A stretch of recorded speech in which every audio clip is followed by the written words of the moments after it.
This episode of The Payload is brought to you in partnership with Legion by Lenovo and Intel. Find out more about Legion by Lenovo on Facebook and Twitter at Legion by Lenovo.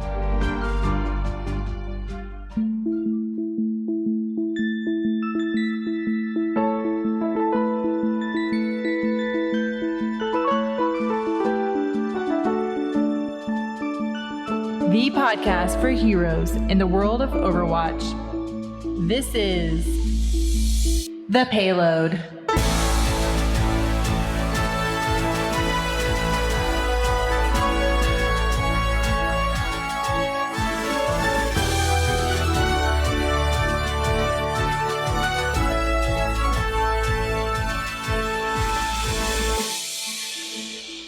Hey everybody, welcome to episode number 56 of The Payload. We're an Overwatch podcast from blizzard-activision. From Denver, Colorado, I'm John Horseman. With me, of course, is not the normal crew this week. Jimmy and Raj couldn't make it this week, but we searched the internet, scoured far and wide, and found the Overwatch esports expert. Brought him here on this show this week, returning for his third time on the show. It's none other than good friend Jamerson. Hey, Jamerson, welcome back, man. Hey, thanks for having me, John. Unfortunately, yeah, Jimmy's not going to be here, but hey, you got budget Jimmy here and Jamerson, so let's do this. I'm super excited for today's show. Budget Jimmy. You're so modest. I love it. We've got a heck of a show. We are recording on a Friday. I don't want to say it, but I'm going to say it. Yesterday was my birthday, so decided to take the day off. We had a giant nerdy birthday day planned. I went to at the Denver Art Museum. This was really cool. They had the all the costuming of Star Wars over all 7 films there. So like original costumes, original like concepts and frames and all that stuff. It might be having a little bit of an issue here. Yeah. Are your audio going weird? I heard you up to Denver Art Museum. Denver Art. Am I back? Yes, you are back now. I am back. Okay. Sorry about that. That was weird. I'm not even going to edit that out because this is a live show and that's what we do. But yeah, Denver Art Museum, they had all the costuming for Star Wars. And so all like 7 films, I tweeted a bunch of it. So if you wanted to see it there, but it was so cool. I'm such a Star Wars I saw freak. it. It looked amazing. It looked absolutely amazing, and I was jealous. It was really freaking sweet. And then people who say that DC can't make movies should go see the Lego Batman movie because it was the best DC movie that they've been able to make so far. So, well, it's like Lego just makes everything better, especially right. DC, It's Lego. Right? It's like, Will Arnett. If you want a DC game, make sure it's Lego. If you want a DC movie, make sure it's Lego. They just do everything amazing. That's the only way they've been able to make it stick. You need Lego or Christopher Nolan to make it work. So yeah, well, let's do what we always do. Talk about our weeks in Overwatch. Jamerson, what have you been up to recently in and around the game? So since the last time I was on the show, I finished out doing Winter Premiere. I think we'll briefly touch on that later on when we bring up the Immortals. So yeah, got done doing that, the in-game directing, and then just this week, Esports Arena, the company that I work for, we put on our first, and I believe the first broadcasted 3v3 format tournament, which I would say it was a rounding success. We had 55 teams competing, teams like the newly formed Bench Boys. We had half of Complexity. What? That's so cool. I'm missing so many teams here. Why can't I remember? Well, there's 55 of them. So. Oh yeah, we had FaZe Clan split up in there. I mean, it was just lots of big names. We had really great reviews. Like, people were saying that they really did enjoy the 3v3 format over the 6v6 format just because it was a bit more casual. And then, of course, you're not, like on the edge of your seat trying to play at like the maximum tier of your abilities for 20-minute stretches at a time instead of like these small little rounds. So that's what I've been up to. That's awesome. So I have a question because I haven't gotten to catch up on all of that yet. So was there like a prevalent meta in these games? Were there like consistently great compositions that people would choose, or was it pretty all over the place? So it's still a format that's evolving, especially for teams. A lot of teams were saying that they were actually taking this seriously, and you can tell because they did have like preset teams, hero teams built up, right? The format, the way it works, generally, no repeat heroes. You use a hero, it's done until you exhaust the hero pool, and then you open it up again. So generally, with 5 rounds in, there aren't enough heroes there to like completely exhaust it unless you tie about 2 or 3 times. So we saw certain strats like people try to stall out, get the draw, and then try to reset basically the hero pool with setups like Bastion Symmetra and May, and just try to like camp inside spawn and wait out the timer and then get the pool reset so they can bring out their best heroes again.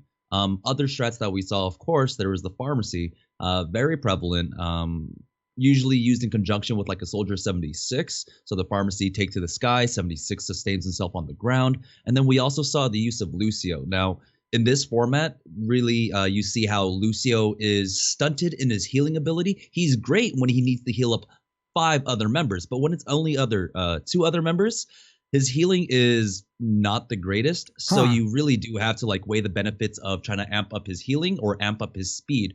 And we saw a lot of teams try to use the speed boost to try to get an early initiation against other teams. So they would run compositions like Lucio, Zarya, and Reaper, right? Get the Reaper in there with the Zarya bubble, make sure he doesn't get CC'd and he just does massive damage.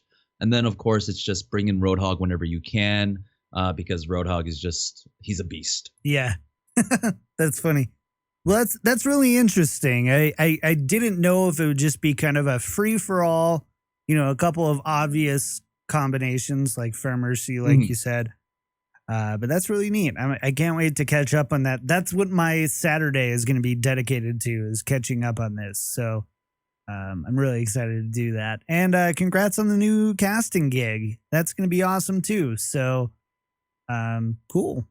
Well, I would say then, since we've exhausted that, oh yeah, for me in Overwatch, I've been playing a lot on PC again. I know, right? Like everybody listening to the show is like, finally, he gets it. It's been so much fun. I've been playing a lot of Zarya. I think I want Zarya to like be my main for a while until a later date. It's like she's coordinated enough where like you need to kind of know what you're doing. It's not like a latch on type of ammunition like Winston or Mercy, because I'm not great at PC shooters yet. But at the same time, it's not like super hit scan, like headshots or die type person like a McCree or something like that. So I'm really excited. I've been spending a lot of time there, grinding my way up, and hopefully here I can hit. My goal is to hit like high platinum, low diamond by the end of the season. So I believe in you, and especially if you stick with Zarya. She's one of those heroes within this current season, since she was released, who are just really high impact, right? She's got a great utility kit. She can keep herself safe. She can keep her teammates safe. And then, of course, she has that huge impact ultimate that can just outright win a team fight without any other ultis, right? Just go ahead and throw it in. If you catch 3 or 4 people with a biotic nade, all of a sudden they're dead. So if you can like learn how to track with her and keep your energy high, like make sure your energy management's great, she's one of those heroes that will, get you up to plat, get you up to diamond, possibly even masters if you can really figure her out. Sure. Yeah, I'm still really clumsy with a mouse and keyboard. I'm still, I'm used to WoW and Hearthstone, which are not they're not the most intensive, or a controller, which obviously is silliness. So we'll have to see. We'll be giving you updates here throughout, but I felt pretty good. We won a lot of our games, like my placement matches. We won 9 of those games. I got cards multiple times. So yeah, should be good. Should be fun, but let's move on to the news here. This week in Overwatch. so much news. Jamerson was mouthing it, and you were not wrong. Before we do jump into the news, we do want to thank our MVPs, Adam B, J.A., Coral, and Corel. Sorry, every time. I have it spelled phonetically down below. Corel and Tommy H. Thank you so much for your support of the show. We couldn't be doing it without you. Head on over to patreon.com/Payload Podcast if you want to support the show and help us be able to do really cool stuff. Okay, so this isn't the biggest news first, but it's big news. It's and it's something that we wanted to talk about right away. And actually, I didn't even put this in the notes, but we had the Blizzard earnings call this last week. Overwatch is the fastest Blizzard franchise to 25 million. I don't think there's any surprises there. But I believe it was Mike Morheim who said that they will be announcing team owners soon for Overwatch League. Did you get a chance to see what he said, Jamerson? I didn't get to read up on the full notes. I saw the tweet. I saw a tweet about it, possibly like 30 minutes. Yeah, it was like 30 minutes before I went live yesterday. So I was just like, well, I guess I'll have to read about it when I wake up tomorrow morning. But yeah, it's pretty exciting that now we're finally getting news, because people were really about to like go up in arms within the esports community about it. You know, the announcement was made back in early November. It's been roughly 3 months now. And so yeah, we haven't heard really anything. Super excited. Mm-hmm.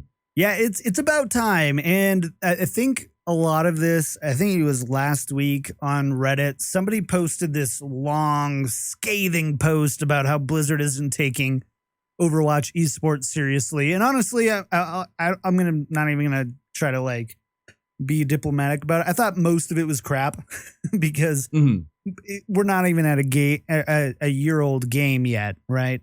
Yeah. So there's a lot of that aspect, but a lot of it too was, I think, well-founded. Like teams like Reunited are going under because there's so much up in the air with Overwatch League, and how is that being supported?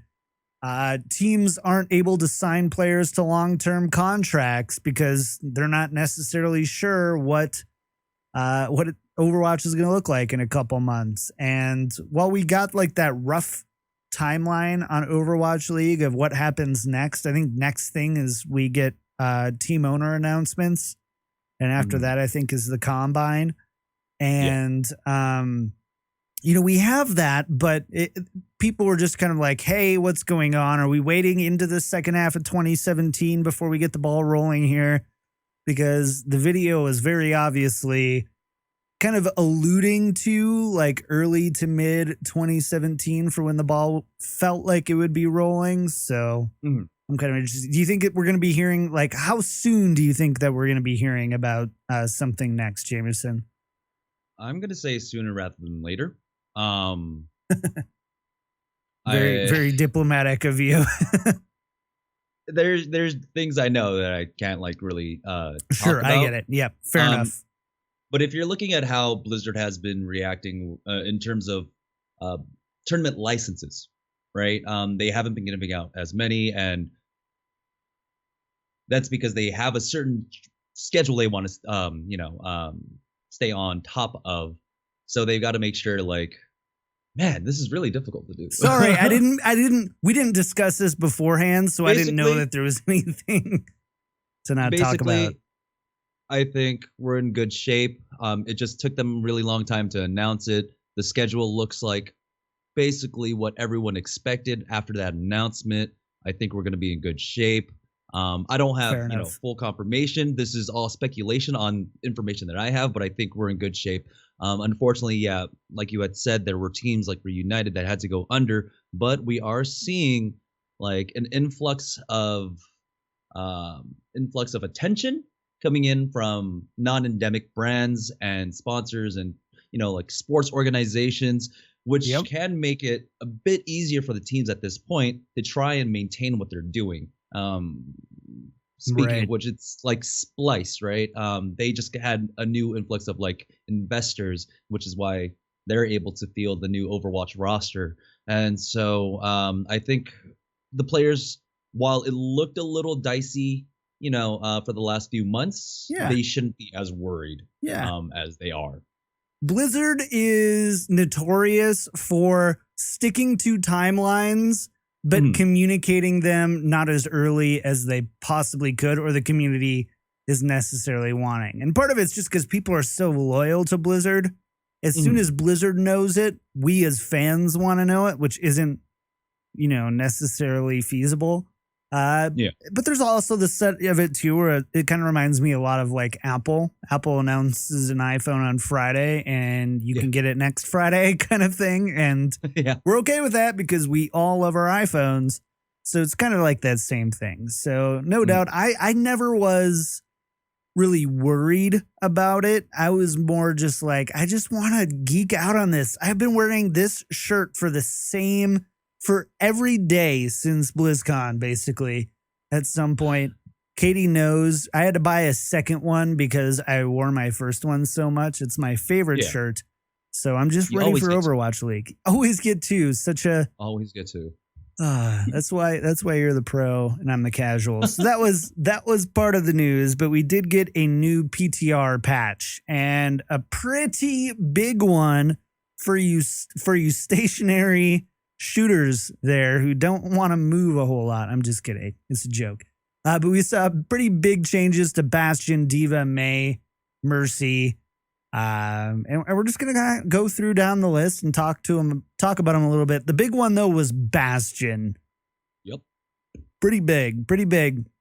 So Jeff Goodman alluded to this last week on the Overwatch forums that they were testing some pretty big changes to Bastion, but we didn't get really anything more than that. And then now that he is live, here's what we're seeing. So Bastion, for those of you who aren't super familiar with him, has Sentry mode, Recon mode, and Tank mode. Just remember those. Sentry mode is when he's basically when you always are getting crushed by Bastion. Recon mode's when you're running around. Tank mode's when you're ultimate. So now that we got that out of the way, so they buffed the deploy time from 1.5 seconds to 1 second. They increased the spread in Sentry mode by 50%. They increased the magazine size from 200 to 300, and they removed all headshots and critical damages. And a big part of that, Jeff Goodman kind of talked a little bit about it, is that they want him to feel like a tank and shield buster and not necessarily a melter. If you can, get some lucky crits or get some lucky headshots in there instead of just really getting those barriers down. So how do you feel about the new Sentry mode, Jaberson? Have you got to hop on the PTR and see it, or are you just kind of keeping track from like forum stuff like that? And what do you think of these changes overall? I haven't been able to actually touch the PTR. I mean, even before then, I barely played Bastion. I probably have less than 30 minutes on Bastion over the course of like the last 3 seasons. But people are, I wonder why. I do see, I do see like on Reddit and everywhere else that people are like trying to make the comparisons, right? Is he the new 76? I've even seen like the side-by-side comparison, right? Sentry mode, Recon mode, and then 76 doing like full spray, not bursting or anything. And his damage looks pretty darn reliable, especially at range. I don't know if he's going to be the Soldier 76 killer, but he definitely does seem to have more of a place now within compositions. Especially, I think one of the biggest changes is going to be his deploy time. It makes him a lot more mobile. Right. And a lot of people actually even treated it kind of like a reload also, because the times between the reload and the deploy are actually about the same. So now with the buff to the deploy time, it's even stronger. So, if you run out of bullets, you don't have to reload. Just go into your Sentry mode, and then there you go. You've got a full 300 ammo clip. Once that's out, just go ahead and go back into Recon mode, and basically that's your reload at that point. So there's definitely places for him. I don't think 76 is going to get replaced by him, because there are certain compositions that you can only run with the 76, and the Bastion will not be able to help in that regard. Right. I think, and it's weird because as soon as I saw, and I know you saw it too, because you're just talking about it, the video in the training ground with the 76 and the Bastion, and they were from pretty far away. And he was in Bastion was in recon mode, and then 76 was just in full on, left button down, kind of just shooting. And Bastion was doing more damage in recon mode faster than Soldier 76 was, and was able to melt the dummy faster. And people immediately were like scared and frightened and like, what's going to happen? Because that's just in recon mode. Don't forget that Bastion has a sentry mode, which is pretty powerful, especially once you get up against those shields and barriers. So if Bastion does out damage Soldier at a better range, it ends up replacing him in recon mode. Just for that, I bet we see changes. Like, we might see it on the PTR, but I just don't see them keeping that for the most part. So I guess we'll have to see. And you just kind of touched on it when we were talking about the recon mode being so good. His spread was decreased by 25%, and he has an extra 5 bullets in his magazine. So from 20 to 25. This, though, is probably one of the bigger changes. His self-repair, he can now use while it's moving. It's no longer interrupted by damage, but it's a resource like Diva's defense matrix. So, Jamerson, to your point, it's going to make him more mobile. It's going to make him more kind of viable when he needs to heal. He can do that on the run while you're changing points or changing positions. But it also doesn't mean that he can heal forever. So, there is a trade-off with that. But overall, because they remove the movement and damage restriction, from what I've seen, people are regarding this as just a straight-across buff. Would you agree with that? Yeah. No, most definitely. As soon as I would see like a Bastion try to hide into a corner, if I had some sort of AoE, I knew he was going to try and heal himself. So I would just throw the AoE in that general direction, interrupt his heal, and then continue the chase, So now that he can actually repair himself on the move, I like it a lot. It was probably one of his like larger weaknesses in that regard. I love the resource meter. I think we need more of that in Overwatch. Currently, it's just down to Diva and I guess Bastion on PTR. I would love to see more resource meter in this game at this point. Yeah, totally. Last big thing here, and then we'll keep moving on. Tank mode. So we did get a change to his ultimate. He no longer receives bonus armor. So you notice when he goes into sentry mode or tank mode, there's a bunch of yellow on that bar. That's armor. And he gets more of it for being in those modes. He doesn't get that anymore. Instead, when he's in sentry mode and recon. No, I don't think that's right. I think it's sentry mode and tank mode, right? I have to double check this. You know me, when you're doing show notes and you're like 90% sure that you're doing the right thing. Well, in sentry and tank modes, that was right. It is in sentry and tank, not my recon and tank. So yeah, so when he's in tank mode, when he's down, he's not running around. He takes 35% less damage instead of just getting additional armor. And this was kind of funny. On the PTR, when his damage reduction was activated and you had like an Ana on there and you like Ana grenade him and all that stuff, his damage reduction was like 93.5%. And that is ridiculous. So it was an oversight. They fixed it, so they capped his damage reduction at 70%. I think some of the tests that were being done, people were doing like damage boosted Widowmaker going for like a crit shot, only did 13 damage or something ridiculous, something ludicrous like that. Yeah, just a stupid, awful amount.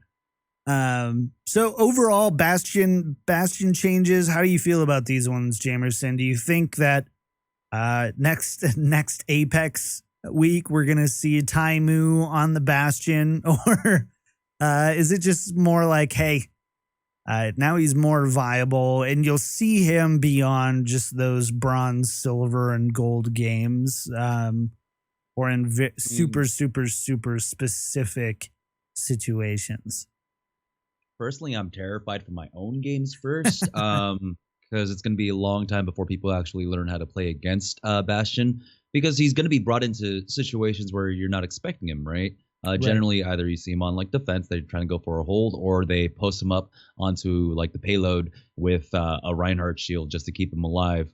But now he can play a lot more dynamically, and so we're gonna see pro teams bring out some really broken stuff. I mean, we've seen them experiment with Bastion before. Teams like Cloud9 and Envious have pulled out the Bastion legitimately in their play. Yeah. But now, once they actually get to experiment with it and it becomes a actual viable thing, I'm terrified to know what kinds of things people figure out, because people are going to figure out how to break him first, and then they'll learn how to counter him. But the counter is going to come like a month later. That's exactly, that's exactly what happened when Bastion. Remember when Bastion had the front shield? Right? I see you shaking your head. So that's a yes. Oh. Yeah. We need like 5 Pharas. Everyone just spam at him. Right. Yeah. No hero limit. You're playing 2 Bastions, 2 Torbjorns, and like a Lucio and a Mercy. And you're just like, well, there goes the game. It took a long time for people to realize, oh, Genji, oh, Tracer, even Reaper, and these other busters who could just really bust Bastion up. Really difficult. So you're totally right. It's probably going to take a little time. If you're ranked a little bit lower, that's totally okay. But you might be more frustrated by this.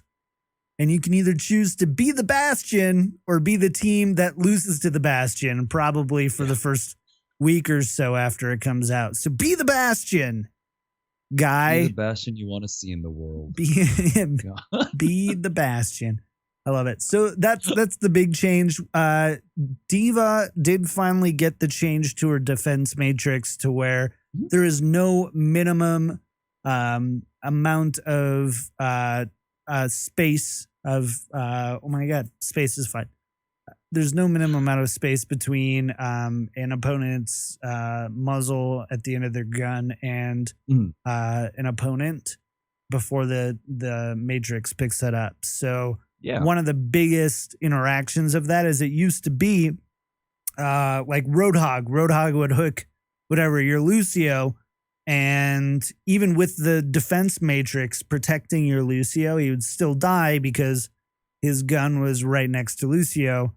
And, you just couldn't protect him in that way. They removed that, which is kind of a bigger deal for people who play a lot of D.Va or probably at higher levels as well. Overall, I mean, it's definitely a good thing for D.Va. Do you think this will end up having a big impact overall, though? After the nerfs that she received about 3 weeks ago, I think she did need a little bit more fine tuning there. And I do like that, they tried to go a little bit different route there and made sure her defense matrix was a bit more reliable. And like you said, it indirectly nerfs a lot of heroes like Roadhog, even Zarya. We saw that Zarya's typically, they could just run into the D.Va, make sure they're close enough, look at the ground, shoot off the Graviton Surge, and it would reliably get off. But now Zarya's might not have that option if they're facing off against D.Vas. So I really do like that now we're seeing kind of like the tanks really starting to counter each other, and we're seeing more of like these situational picks really come out. If you know the enemy team has just a boss Zarya, go ahead and bring out the D.Va. If there's like a really good Roadhog on the other end, instead of trying to rely upon just the Zarya barrier to trying to keep them alive, or possibly even a Mei wall to like try and stop the hook, now you've also got the D.Va. So I do like that a lot of these counterplay alternatives are now here. Awesome. Yeah, so I think that's great. Something also that we saw, it wasn't in the initial patch, but just got patched yesterday, 24 hours from this exact time, actually. Roadhog saw his spread decrease by 20% for his scrap gun, and his chain hook targets are now pulled 3.5 meters away up from 2 meters, so farther away, and the cooldown on his hook is reduced from 6 to 8. Well, increased, so it's longer between hooks. This is a pretty big change for Roadhog. It probably won't affect the role that he plays, but it definitely, in my opinion, sounds like it will make him a tad more situational when you are only able to put that hook out so often. But he's still going to be putting out a lot of damage because that buff to his scrap gun probably makes up for a good amount of the change to his chain hook. What do you think? A lot of the pros currently think that that was unnecessary. That second aspect of his changes was completely unnecessary because he still puts out plenty of damage. You know, at range and even up close, you can still one-shot a target if you get the proper spread. So making him that more, I guess, precise, you know, it's really dangerous, especially if you're very practiced with his right click. I know people who could just one-shot me as a 76 Reaper, even a Tracer from range. I'll turn a corner and all of a sudden I've got scrap in my face and I'm just dead. So I don't think that was necessary. The hook changes I like a lot. I don't think 6 to 8 is actually enough. I think they could increase that cooldown a little bit more, or maybe add a little bit more counterplay to his chain, possibly putting like a half a second or a half-second delay before, you know, the interaction. You get chained and then you get pulled in. If there's like a half second there where your team has the opportunity to possibly try and break the chain, I would like that kind of counterplay for the hook. I mean, I still think Roadhog though, like, because any game that has a hook, it's going to be broken in some way, in some regard. That hook definitely needs to see a bit more attention at this point. Interesting. Okay, I like it. And you're right. And there still exists nothing quite like the chain hook, right? There's very few, if any, ways to take an opponent from over there and bring them here. The opposite of a speed boost, basically, of getting yourself over there. Closest thing is like what Zarya's alt kind of does that. Pharah's alternate fire kind of will move people for you. And so you hit on a really great point where either the chain hook will probably always be good/broken. I think the flip side of that is if it's not good/broken, then it's probably irrelevant and not even worth it at all at that point because they've nerfed it into the ground too far. So that's interesting. We'll have to see what happens on the PTR with Roadhog. But again, it's just doesn't matter kind of the changes you make because he's still going to be that hook is still going to be really valuable. And now he's just putting out more damage. So, well, you've got that going for you as well. We also saw a change to Mei. She can be targeted by allies when in cryo freeze, a smaller one, but will help for teams overall. We did see some Mercy changes, and we're going to spend some more time on them because Rosh is a main Mercy player. She's a Masters Mercy player, borderline Grandmaster Mercy player, and she's so good at it. So we wanted to spend some time on it. The big thing is Mercy is now invulnerable when she's using her ultimate, and when she resurrects other people, those allies are also invulnerable for a brief amount of time. Jamerson, what does this mean for Mercy? Was that all she was missing? Is her damage boost was great, her healing was great, but because her ultimate was a suicide mission every time, it just felt like not worth it? Or does she still need more attention? I haven't actually gotten to see the new Mercy change in the PTR yet, but just speculate. Give me your Grandmaster speculation. Mercy's going to play the same before team fight, right? If she has her res, you're fighting 6v5. She's hiding and she's going to be coming in for that 6 or 5-man res. Now, you would generally see it end up being a 5v6 afterwards because she immediately gets focused down. There are some occasions where she somehow survives if the enemy team doesn't properly, focus her. But generally, she's not as useful, honestly, after that fight, right? It's all about team awareness and making sure as the opposing team that you're not just dumping on all of your ultis in this 5v6 fight. I think as long as teams are have the proper discipline, her res is still basically useless. Fair enough. I think she needs a little change to her Caduceus staff, making her binary, right? Either she's healing you or she's damage boosting you. It's not quite enough for her at this point. I think if they maybe did a little rework on her Caduceus staff to possibly, I don't know, 100% healing, but while you're healing, you also give your healing target like a 10% damage boost, and then swap it the other way. If you swap the other way, where you're relying more upon the damage boost, where it's 100% damage boost with about 10% healing, it could feel a little bit better for her. Small things like maybe giving her the invuln during her guardian angel, where she becomes very vulnerable, and then increasing the cooldown on that so that she can't abuse it and just be invuln all the time is another way that she can be a little bit more viable. I mean, the other thing is that Mercy is kind of being nerfed in or buffed in a vacuum, right?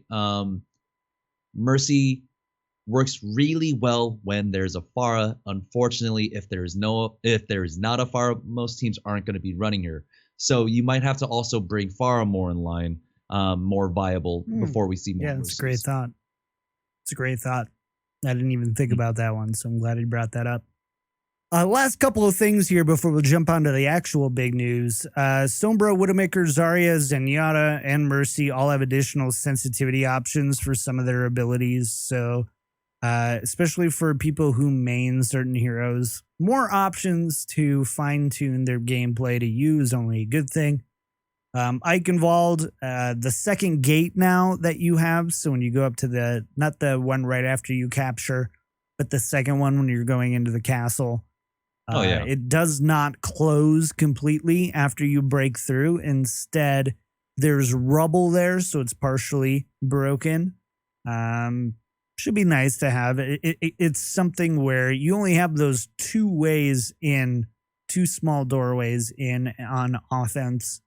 It's a pain in the butt. And now you've got a third option. Well, I guess three ways, like what we saw at the Overwatch World Cup with that awesome Zarya jump right through the freaking window. So amazing. So three, now you have four ways to get in there reliably. So that's only a good thing. And that's it for the PTR. So stay tuned on that. If you're on PC and want to get a chance, jump on in on the PTR, hop on in. Send us an email what your thoughts are. Email us at thepayload@blizzpro.com. Okay, now the big news. We did get big news, not big nose. I was talking about myself for a moment. The big news is Jeff Kaplan, Good King Jeff Kaplan, decided to grace us with his presence once more with a developer update. And in this one, we finally have a custom server browser. Hey! Woo! This is way too long of an applause sounder. We say it every time, so there it is. We do have a custom server browser. They revamped most of the options that you have. They added CTF into custom games. So already custom games are much more robust in what you can control and stuff like that. But now there's a custom game browser where you can search by region for certain types of custom games. Jamerson, I was talking about last week how important custom games were to me because I played Halo 2, and how you got good at headshots in Halo 2 was playing in a small little arena with 5, 6, 7, 8 total players, headshots only, battle rifles. And you just did that for hours and hours and hours a day. And that's how you got good And right now, there isn't really a way to have that much control. And then on top of that, try to find the people to be able to do those types of things in Overwatch. But this custom browser should resolve a lot of that. So now that we know all that, Jamerson, what do you think of the custom browser? Is it something that you might see yourself using more? Oh yeah, and custom games now grant experience, which is a big deal as well. Do you think you'll spend some more time in custom games? Definitely, just to experiment around with all the different settings. I mean, it's a lot of esports kind of found like its footing in the community, right? They found what like the best settings were. They played around with those. I mean, if you look at Counter-Strike, right? They found what like basically the optimal like round timers should be, proper ways to like do money bonuses for loss bonuses, everything like that. And that was discovered through countless hours of experimentation through the community. I believe Kaplan said like a few weeks ago when he was talking about like how PTR changes work, it's sort of like a way for them to get even more people to like test the changes instead of just relying upon their own QA team. It is a huge, you can think of like these custom servers basically as just a giant PTR playing field, right? Things that the QA team just might not have experimented with because who knows, maybe someone wants to have like 100 or like 1,000% increased speed rate on the game or something. I don't know, something ridiculous like that, right? Yeah. So these are things that like that will be experimented with because, well, that's human nature, and so it's only gonna help the scene at this point. Yeah, I totally agree with you. I'm excited to spend more time with this. I need to kind of see it for myself. I'm still too, like, I haven't played enough on the different, like, I think between my 3 accounts, I'm really close to or above 100 significantly on all of them. So I'd put myself at like level 300, but across 3 different accounts, 2 different platforms. So it's totally different. I'm still at that point where I'm having a lot of fun and still learning so much just from the built-in matchmaking. But I remember that feeling in Halo and other games that I've played to just an ungodly amount of I'm ready for something new, something different, or I want to hone in. I'm ready to start specializing instead of just generally trying to improve my game. And so I'm really excited to check this out. This is pretty big news. If you haven't, look in the show notes. There's a link to the developer update with Jeff Kaplan. And it was pretty funny. You know, people always do stuff with Jeff Kaplan's voice for every time he does it. So one person did like, here's the developer update, but every time he takes a breath, he goes faster. And then another one was, here's Jeff Kaplan, but only the breaths that he takes from this developer update. I spent a little time and actually made one that every time he made a breath, it pitched shift him a half a note higher. And so by like 2.5, 3 minutes, he was like an octave and a half above. And it was pretty funny. Yeah. So, I posted it on my Twitter. I don't think I'm going to put it in the show notes, but it was a lot of fun to just kind of, it's a lot of fun to mess with those videos. They're becoming a cult classic. But okay, that's about it for the news this week. I don't think we missed anything. So we're going to jump into esports here and jump into the Esports Fastbreak right after the bumper. Faster than sight. So predictable. Putta on.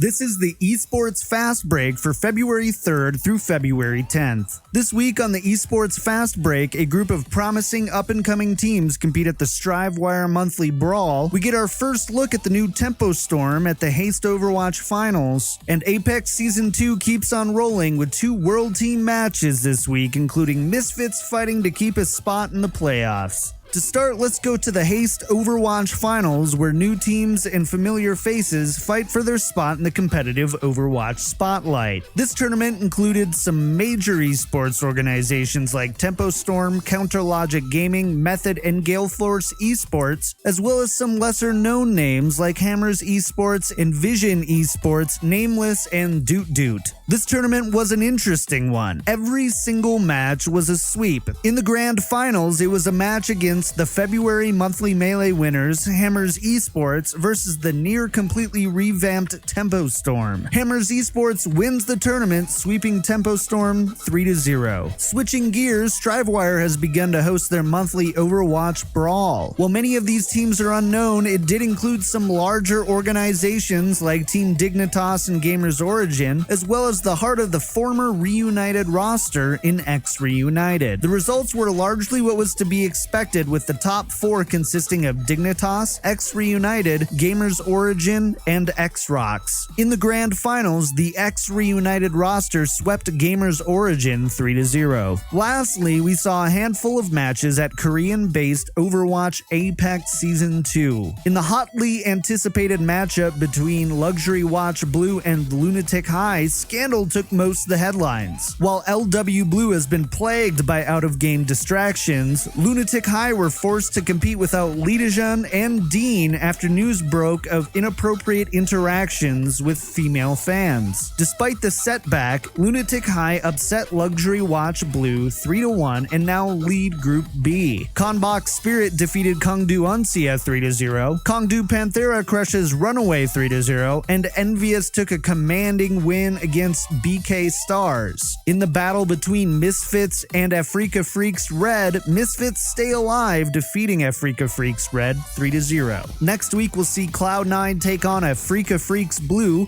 Flashlux go against Fnatic, BK Stars against MVP Infinity, and Afrika Freaks Red versus Luxury Watch Blue. Games start at 2 a.m. Pacific Time on Tuesdays and Fridays at twitch.tv/OGN Global. That's it for this week's Esports Fastbreak.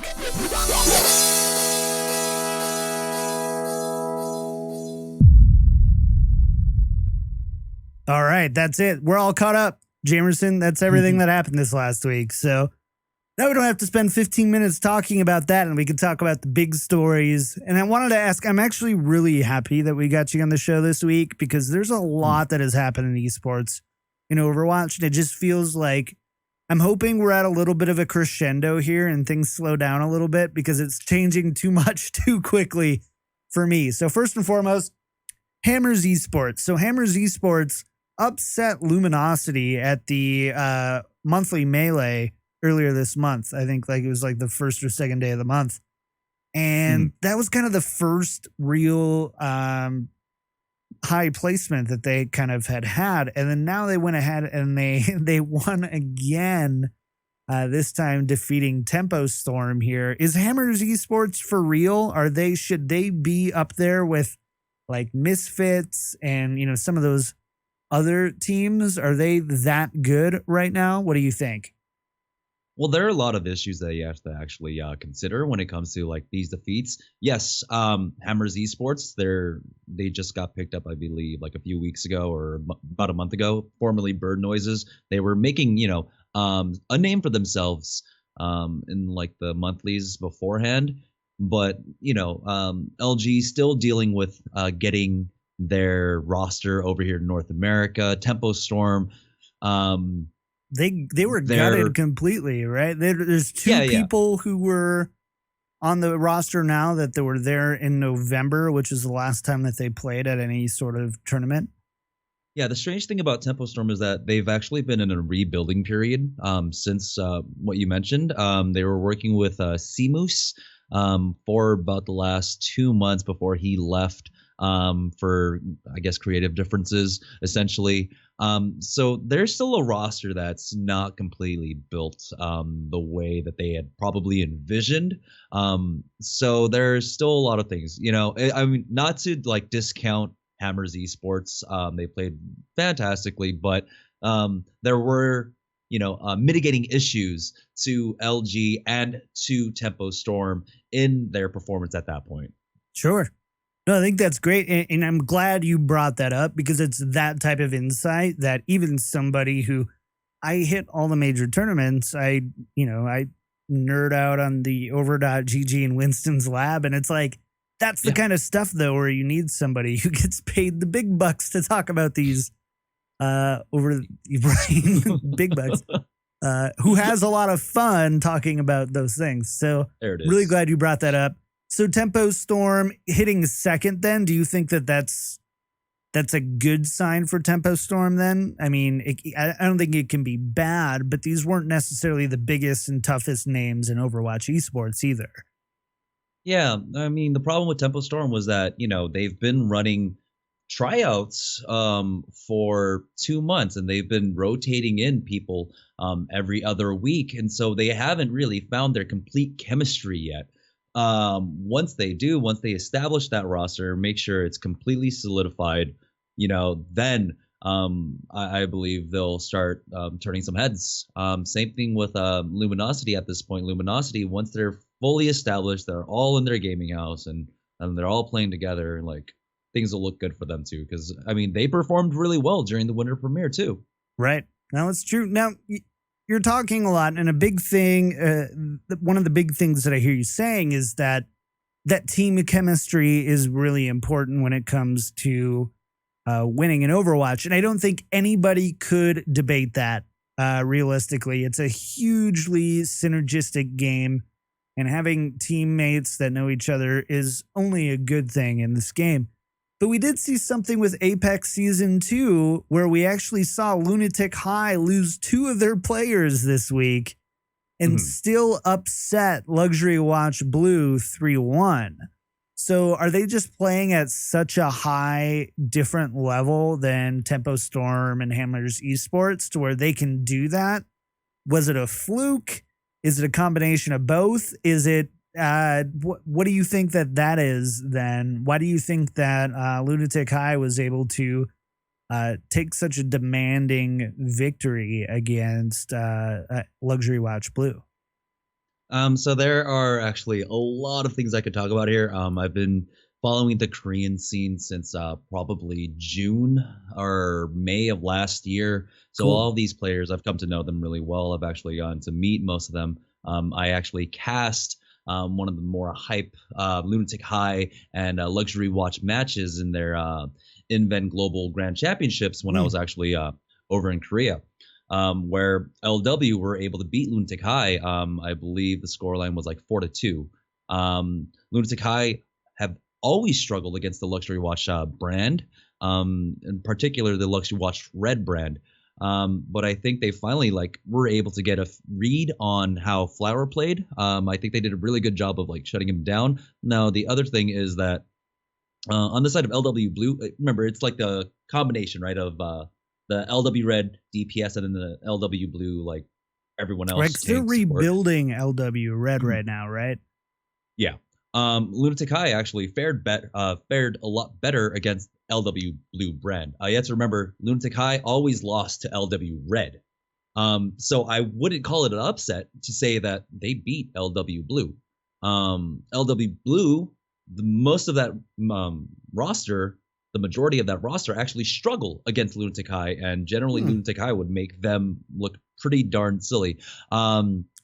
So I'm so glad to actually see Lunatic High get this win, even though it's under these really odd roster changes. But yeah, Lunatic High losing Itejun and Dean, really unfortunate. There's still a lot of conflicting stories there, especially in regards to Itejun, and I hope that we can bring him back because he is a stellar player. Dean, I thought maybe he was one of the weaknesses actually on the side of Lunatic High, along with I might get some flack for this, Eska. Who are you? No. From me, that's bold. I loved Eska on the May. Apex Season 1 is so much fun for me. So I don't know if we can speak anymore, but continue anyways. No, just kidding. No, before Lunatic High can reach that top tier 1 and really compete against Envious, they need Eska to really step up his hit scan and try to be able to go toe to toe against people like Taimu and AKM. But unfortunately, he doesn't have that ability yet, and you can see that in his play style that he'll rather switch off to Reaper instead of trying to take the DPS battle 1-on-1. But who are you getting put in as the new DPS? He has really shown with his Genji play. Generally, like a lot of teams, because of the prevalence of Genji in Korea, have learned how to play around that, right? Sure. We've seen Flower go off on him. We've seen Haksal go off on him. So a lot of teams have made the adjustments to try and figure that out. But for who are you to go in and play a Genji up against a really established team that should know how to deal with it and then absolutely crush? I think that was like a real statement coming out from Lunatic High. Awesome. Okay. Thank you. I'm learning so much. Like, again, I was really excited to have you here because I follow the scene pretty closely, but I didn't spend any time in Korea to do this. So one more question. So we got X Reunited, which I believe was 4 of the 6 Reunited guys before Reunited had to close up shop. I believe it's 4 anyways, close enough. They went ahead and competed this week and they won, and pretty handily as well. How long do you think until this roster gets picked up, or do you think that they're really not good enough yet to quite be in that league? I mean, Bench Boys, it's like a complete we're talking about Bench Boys, right? I was talking about the X Reunited. So the team that was formerly X Reunited. Hold on. So we're talking about like Winghaven and no. Bench Boys. So basically, I mean, it's different, right? So X Reunited is this is so weird. Morte, Valentija Unfixed, Cruz, Sherrick. Yeah. So those guys, basically, I think Morte, Unfixed, Cruz, and Sherrick were all part of the roster before. 3 of them. I know for sure 3 of them will. Anyways. No, are they good? Confusing. Are they just good? Because we have Bench Boys who also have like TwoEasy, Kib, and Winghaven, like who played. Yeah. So basically everyone from Reunited going their own ways and like doing a really great job so far. I mean, that was an all-star roster. It honestly was. And it was really unfortunate that what happened to the organization happened at that point. And, figured at that point, whatever team like these guys go to or whatever team these guys form, they're going to continue to go ahead and continue to perform as well as they did. I mean, Valentija just like made an absolute name for himself just being a star DPS player. So yeah, I'm not surprised at all. Cool. So let's go on then, because I think you and I both really want to discuss this a little bit, and that's Bench Boys. So Bench Boys is a new team formed by TwoEasy, who was just on FaZe Clan a couple weeks ago, was dropped for some differences in personality going a different direction, forms his own team, and the team includes TwoEasy, of course, at a flex spot, Kaib at a flex spot, Crew at a flex spot, Winghaven as tank, and Hal and Gray as supports. Crew and TwoEasy specifically have been dropped or removed or have stepped back or away from their teams multiple times for personality conflicts or other personal things going on. Kaib stepped down for assuming really no reason during the kind of reunited time like that, at least from what we saw externally. I don't know if you have any more insight on that. And then just today they signed Winghaven, who was on Reunited in Complexity, and now he's committed to the team as well. Is this a roster here? Do we have a real contender here to kind of compete with some of those bigger teams? For me, immediately I'm putting them. I want to put the names up next to like maybe former Reunited or like Misfits or kind of there where they're very good, but we haven't seen anything from them for a while. Definitely this roster looks fantastic, right? It's another one of those like all-star rosters that people definitely can recognize the names. haven't gotten to see much of them. We were able to see them yesterday, actually, during the 3v3 tournaments. They had split themselves up into 2 teams, and individually, they still look stellar.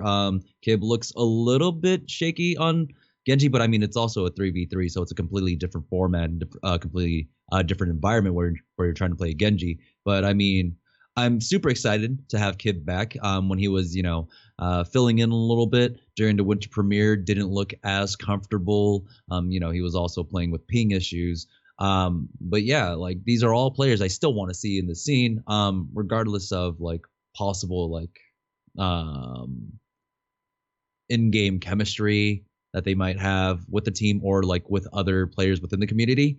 They're still stellar players, and I want to see them just continue, like build up their like highlight reels, because these are all explosive, dynamic players. So having TwoEasy, Kib, and like Crew, Winghaven all on the same team. Now, Hal and Gray, I'm not as familiar with, right? But putting them in the support roles, hopefully, one of them shines as an Ana, because most teams, they need that star Ana now to really want to make it. Right. Yeah, something that for me, kind of when I was thinking about this and doing some notes earlier in the week, for me individually, there's no doubt that this is a super competitive team. They're great individual players. I think for me, the big question is especially when you know that a few of them are known for not working the best within the team format, whether because the rest of the team was in the wrong or the organization wasn't prepared to support that type of player, or because the player was just kind of being a jerk. It's if this team can come together and overcome those things to play as a single unit. And for me, I feel like that's one of the big things.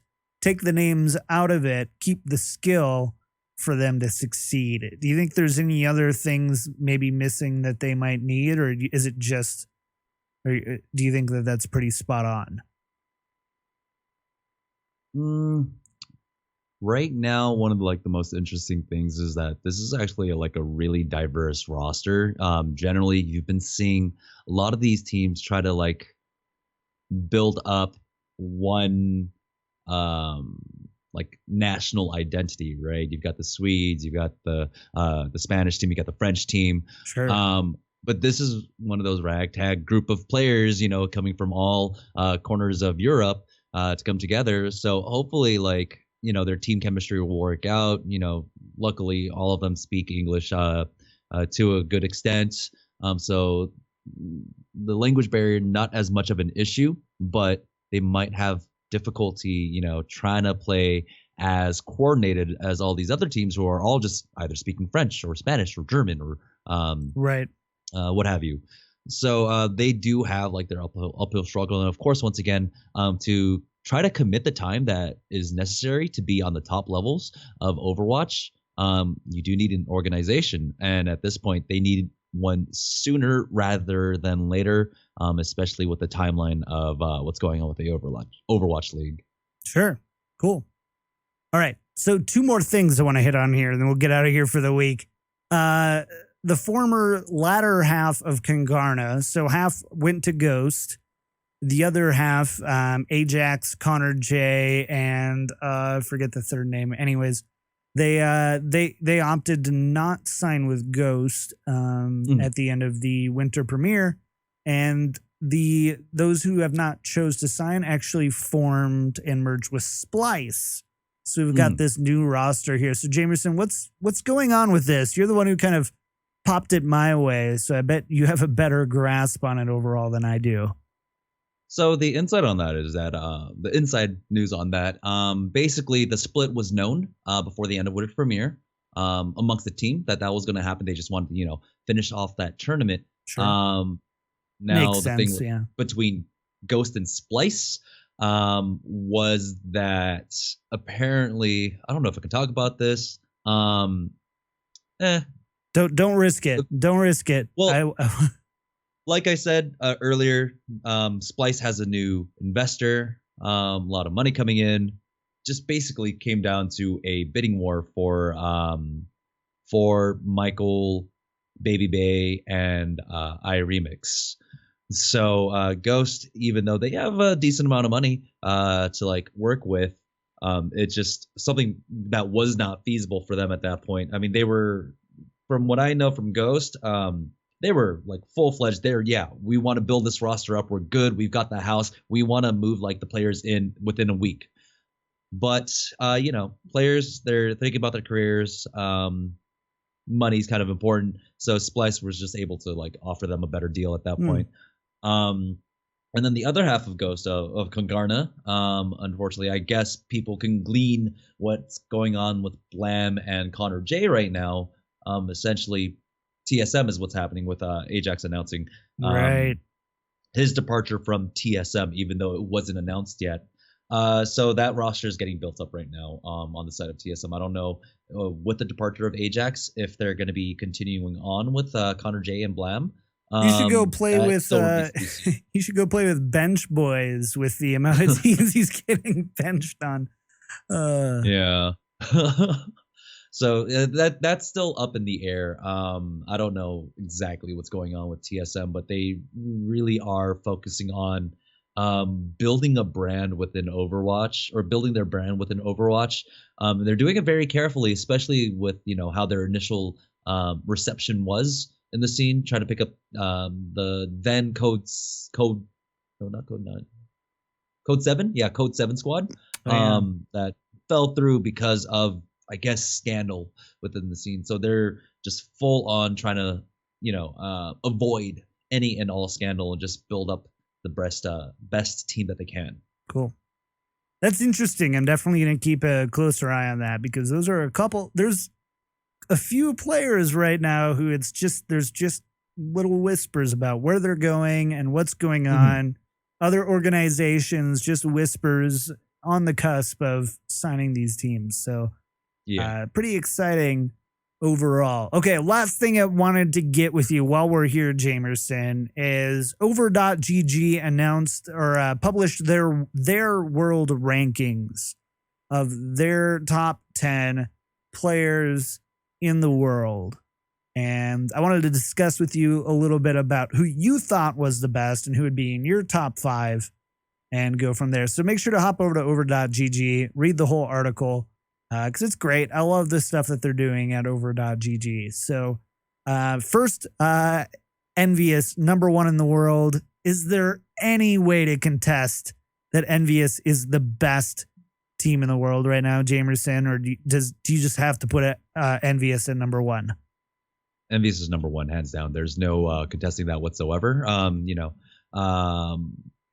They've finally gotten over like their LAN issues, right? They were just cursed, right? At LAN, they just weren't able to take first, but online, they were just absolutely stomping everyone. But now it's just absolute stomps left and right here in OG and Apex Season 2 and Season 1. And they're just looking better and better every time we see them. They, talk about like the small mistakes that they make, and they're very highly critical of themselves as players and themselves as a team, which is, I think, the absolute proper mindset they're walking into, trying to stay on top. They're not resting on their laurels, and they're continually trying to improve. And the more they work with their latest addition, Mickey, the better and better they look. Even though Mickey wasn't able to like play the diva that we had seen all throughout OG and Apex Season 1, he was still performing really well for his team. So I'm glad that like we were able to see him make that adjustment. Overall, there isn't a player on Envious that just isn't absolute star talent and like probably one of the at like the highest tier of like whatever role they're playing. Got it. Yeah. Okay. So Envious is number 1. I'm glad we can agree about something here, and I'm not just totally give me the freebie. It's like the teacher who in high school or middle school would like give you a point for putting your name or what you learned this week, the total arbitrary point. That's Envious at number 1. Number 2 and number 3, Over.gg has LW Blue and Lunatic High. Now, after Lunatic High upset Luxury Watch Blue, do you still put them at 2 and 3 there respectively? Do you flip those? Do you have somebody else at 2 and 3? At 2, I would actually not put LW Blue there. I mean, Slideshow did a really great job on these rankings. But from what I've seen in my own personal beliefs, I feel Kangdu Uncia would be better served as number 2. But I mean, this isn't all done in a vacuum. Once again, these are in the group stages right now, and so there's still a lot of like moving room currently.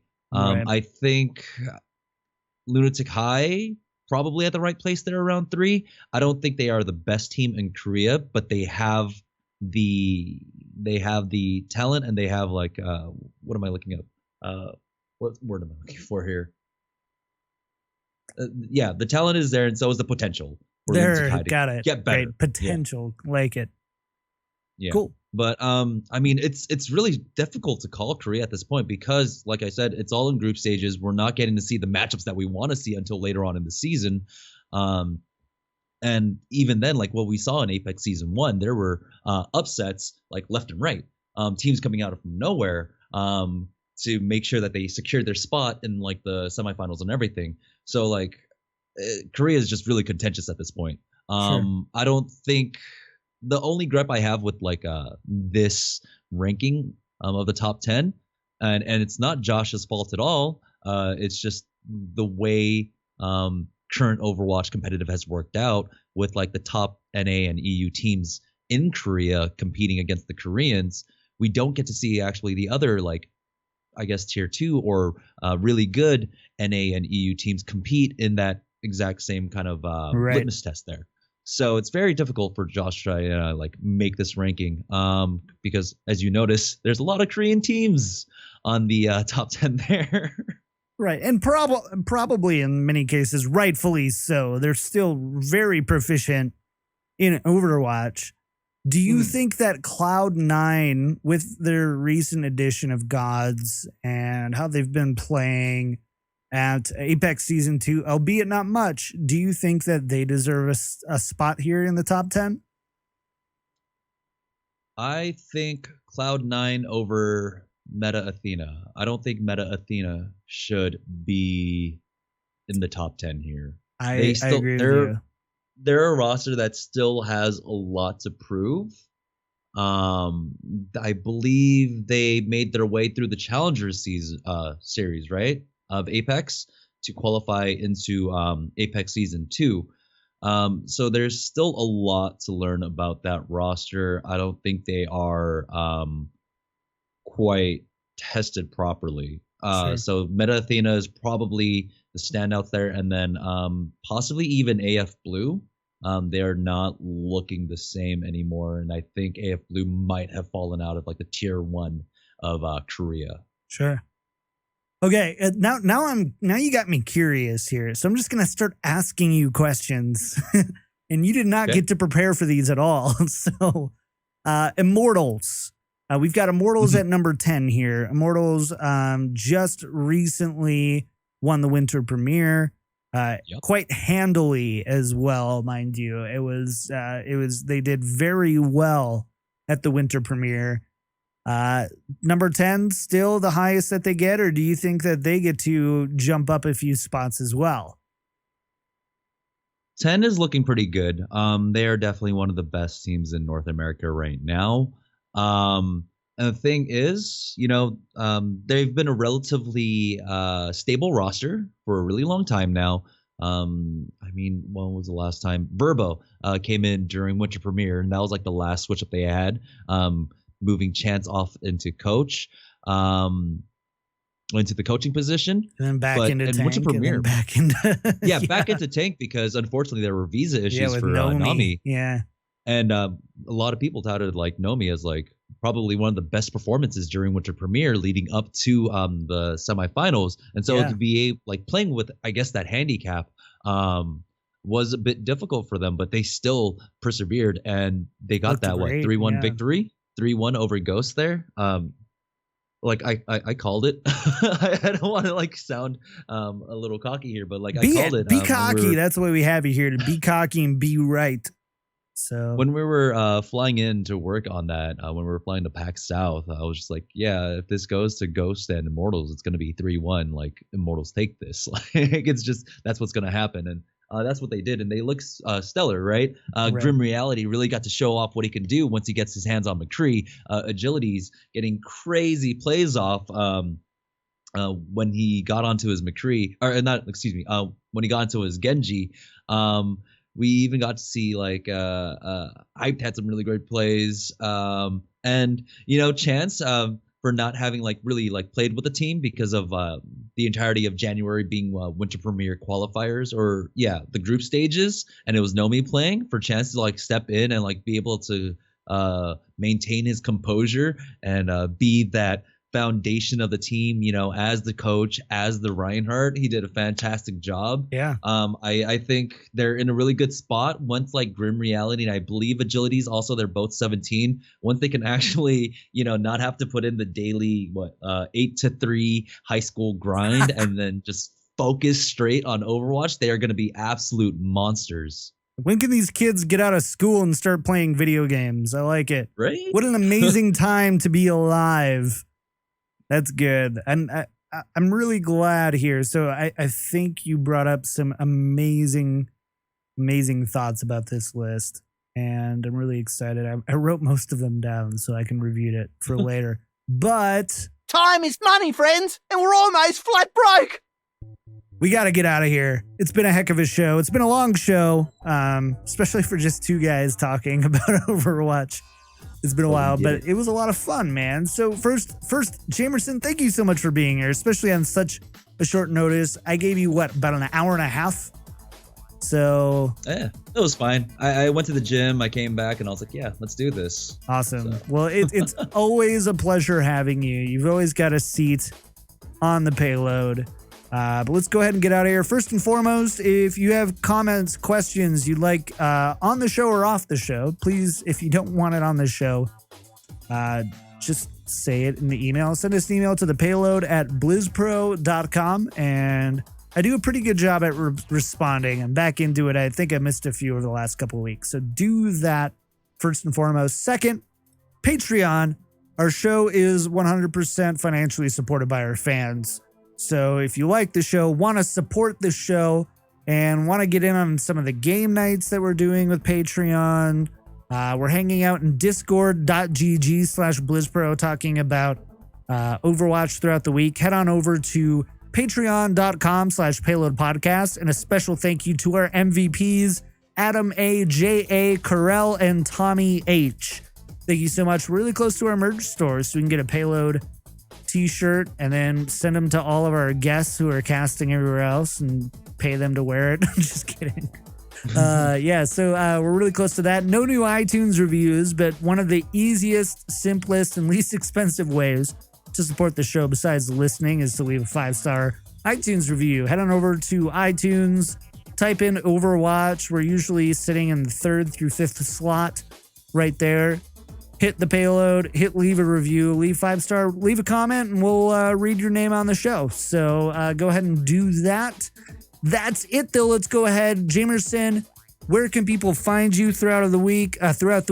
Any shout-outs that you might have, all that good stuff. Yeah, so if you guys want to stay on top of everything esports going on with Overwatch, doing a lot of work, just follow me right there. I believe it's right there on the bottom right at JetSet Jamerson all across the board. So on Twitch, on Twitter, Snapchat if you want to, and hell, even Instagram, even though I don't use it on Thursday nights. For the next 2 months, I will be on twitch.tv/esports arena. That's going to be our 3v3 and 1v1 tournament. So go ahead and sign up for that. It's agents.gg is where you go to register for that. And then, of course, next week, collegiate esports is also a thing, guys. And so I'll be hosting that. It's going to be the TESPA Collegiate Finals taking place next Sunday. So if you want to watch that on Sunday, it's going to be twitch.tv/Team TESPA. Awesome. I didn't tell you this, and I probably shouldn't say this on the show, but I'm looking at moving out to California in May, June. Hey. So we can make some moves, man. We can hang out. It'll be awesome. Yeah. As for me, I am streaming at twitch.tv/kicktripod, on Twitter at twitter.com/kicktripod, at kicktripod.com. And that's where you got a link. I do my own YouTube stuff. So like the Esports Fastbreaks are there and other things that I'm doing throughout the week. So head on over there as well. Well Met, of course, is the other podcast that I do, wellmet.blizzpro.com. If you like Hearthstone, want to hang out and chat about that. Woo!